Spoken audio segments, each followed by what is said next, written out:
do that before you try and build your product, because it's much easier to build a company being pulled by the market versus pushing into the market. And I think that that's what a lot of business owners and founders, they get to focus in on their idea of what the market needs versus selling is the only way to validate what the market wants.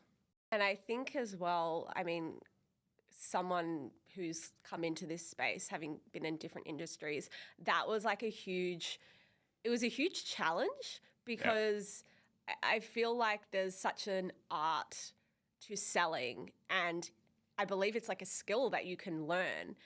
And a lot of it is the mental game of getting over the hurdle and actually just going out there and doing the thing. Because the more time you spend thinking about it, and, you know, as I probably would have done back in the day, like studied it, you know, the best experience I think that you're going to have is by being thrown in the deep end and having those, you know, in real life interactions. So 100%. And like, we've launched 2 things in the last 3 months, like launching our design library, accelerator program, and we're just selling. Yeah. Sell. That's what I say in all the accelerator programs that I'm mentoring in: sell. And then if people want it, then go and build it. It's imposter syndrome. And people think that you have to have this perfect product and you have to have this amazing thing. You don't need that. You have to kind of understand, what value am I creating for somebody? And then, do they actually have the problem? They do. Okay, cool. It's worth some money. Let's get it done. You can always refund people.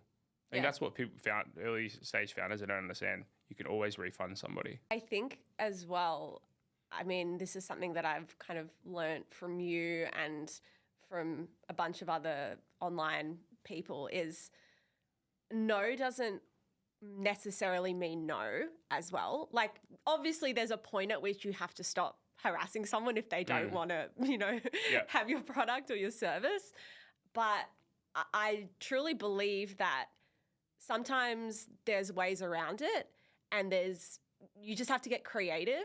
And whether that's, you know, talking to that person for a bit longer and slowly warming them up to it.